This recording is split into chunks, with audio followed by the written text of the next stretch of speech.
The yellow pine is as variable, or perhaps more so. The form here and 1,000 feet higher on crumbling rocks is broad branching, with closely furrowed reddish bark, large cones and long leaves. It is one of the hardiest of pines, and has wonderful vitality. The tassels of long, stout needles, shining silvery in the sun, when the wind is blowing them all in the same direction, is one of the most splendid spectacles these glorious Sierra forests have to show. This variety of Pinus ponderosa is regarded as a distinct species, Pinus Jeffreyi, by some botanists. The basin of this famous Yosemite stream is extremely rocky, seems fairly to be paved with domes like a street with big cobblestones. I wonder if I shall ever be allowed to explore it. It draws me so strongly I would make any sacrifice to try to read its lessons. I thank God for this glimpse of it. The charms of these mountains are beyond all common reason, unexplainable, and mysterious as life itself. September 14. Nearly all day in magnificent fir forest, the top branches laden with superb, erect, grey cones, shining with beads of pure balsam. The squirrels are cutting them off at a great rate. Bump, bump, I hear them falling, soon to be gathered and stored for winter bread. Those that chance to be left by the industrious harvesters drop the scales and bracts when fully ripe, and it is fine to see the purple-winged seeds flying in swirling, merry-looking flocks, seeking their fortunes. The bole and dead limbs of nearly every tree in the main forest are ornamented by conspicuous tufts and strips of a yellow lichen. Camped for the night at Cascade Creek, near the Mono Trail crossing.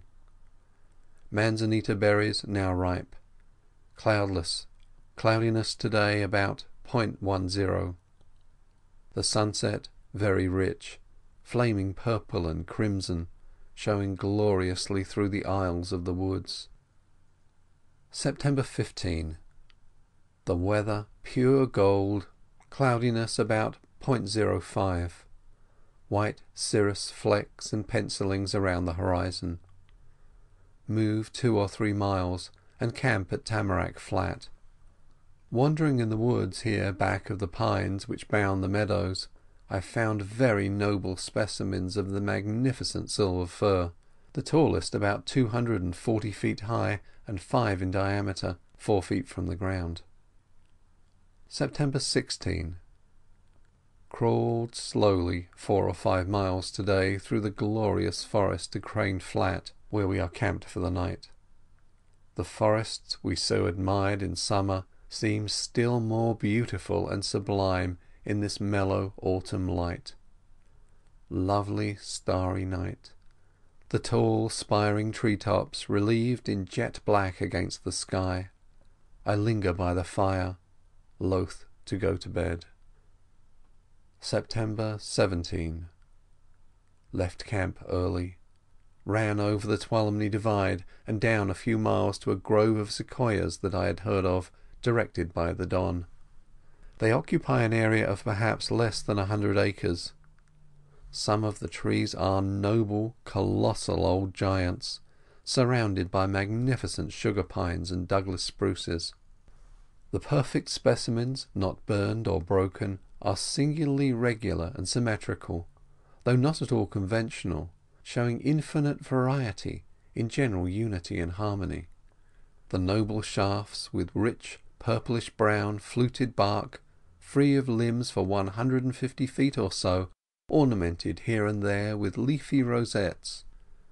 Main branches of the oldest trees very large, crooked and rugged, zigzagging swiftly outward, seemingly lawless, yet unexpectedly stopping just at the right distance from the trunk, and dissolving in dense bossy masses of branchlets, thus making a regular though greatly varied outline, a cylinder of leafy, out-bulging spray masses, terminating in a noble dome that may be recognized while yet far off upheaved against the sky above the dark bed of pines and firs and spruces, the king of all conifers, not only in size but in sublime majesty of behaviour and port.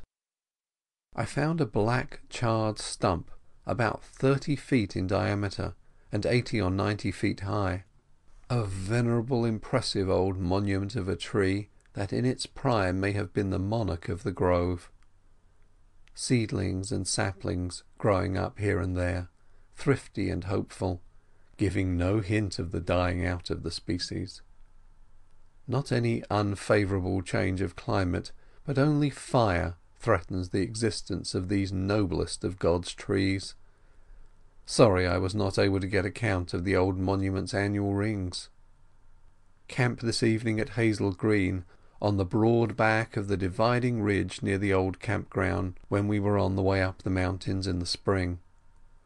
This ridge has the finest sugar pine groves and finest manzanita and ceanothus thickets I have yet found on all this wonderful summer journey.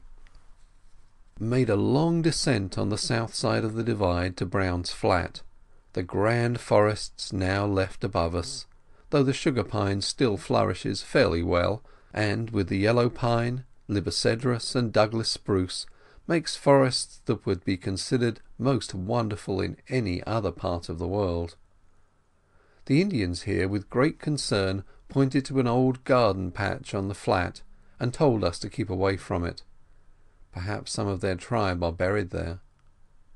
September 19. Camped this evening at Smith's Mill, on the first broad mountain bench or plateau reached in ascending the range, where pines grow large enough for good lumber. Here wheat, apples, peaches and grapes grow, and we were treated to wine and apples.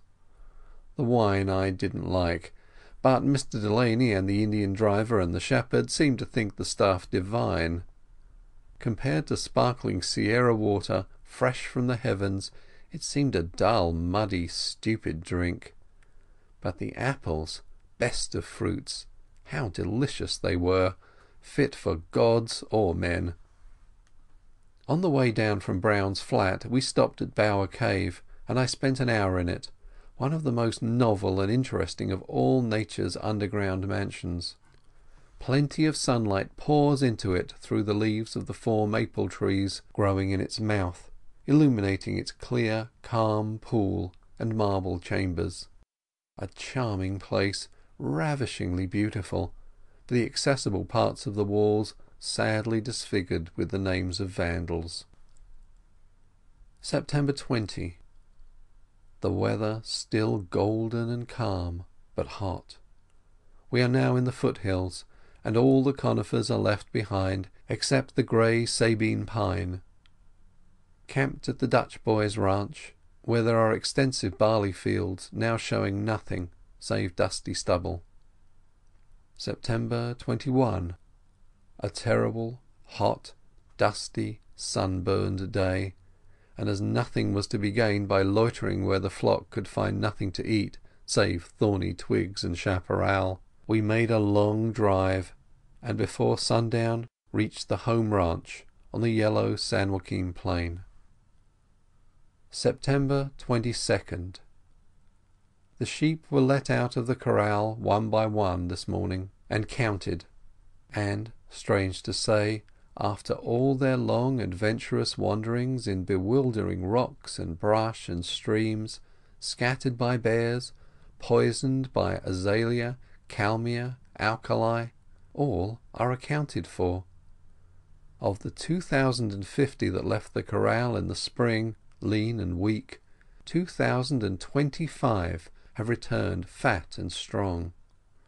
The losses are 10 killed by bears, 1 by a rattlesnake, 1 that had to be killed after it had broken its leg on a boulder slope, and 1 that ran away in blind terror on being accidentally separated from the flock. 13 all told. Of the other 12, doomed never to return, 3 were sold to ranchmen and 9 were made camp mutton. Here ends my forever memorable first High Sierra excursion. I have crossed the range of light, surely the brightest and best of all the Lord has built.